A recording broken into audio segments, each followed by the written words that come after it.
Жыл басына таласқан хайуанаттар ертегісі. Бұрынғы ерте заманда хайуандар жыл басы болуға таласыпты. Сонда жылқы айтыпты: мен алысты жақын қыламын, күшімді болса көреді, сүтімді болса ішеді, қылыма шейін арқан жіп еседі.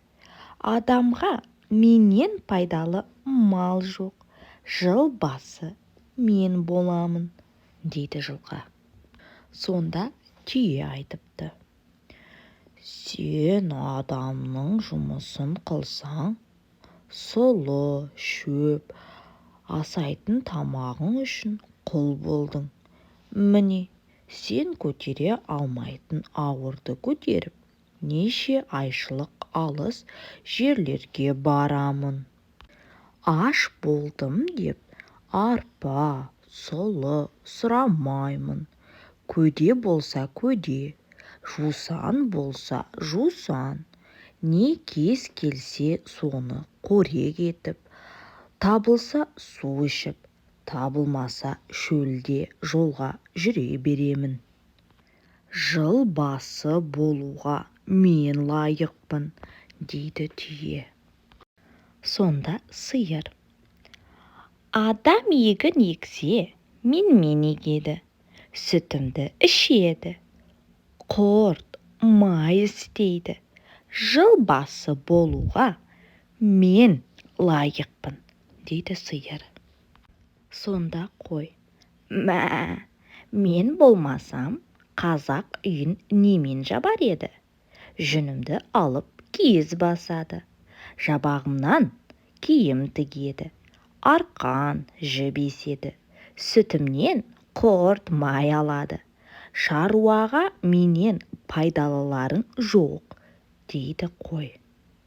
Сонда ит: оф, мен болмасам, сендердің көбіңді не ұрлап, не қасқыр жеп таусар еді.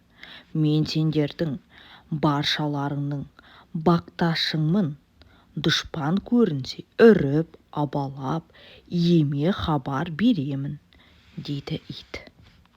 Сонда әтеш: кукареку, мен болмасам, кісі ерте жұмысына бармай ұйықтап қалар еді.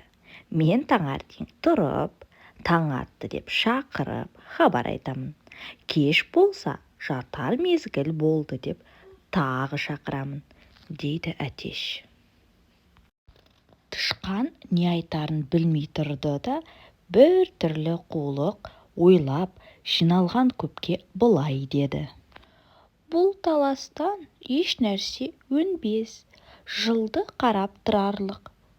Кім бұрын көрсе, сол жыл басы болсын, дейді тышқан.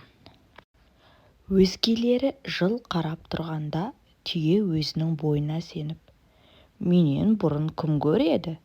Деп тышқанның сөзін қоштап бәрі қарасып тұрады. Біраздан соң тышқан жорғалап, түйенің үстіне шығып, өркешінің басына мінеді де отыра береді. Көп хайуан таласып, біз көреміз деп тұрғанда, ең биікте отырған тышқанды көріп, еш нәрсе демепті. Сонан соң бәрінен тышқан бұрын көріп, хабар беріп, жыл басы болыпты. Түйе бойына сеніп құр қалыпты. Осымен ертегіміз аяқталды. Егер де ертегі ұнаса, менің парақшама тіркеліп, лайк басып, пікір жазуды ұмытпаңыздар.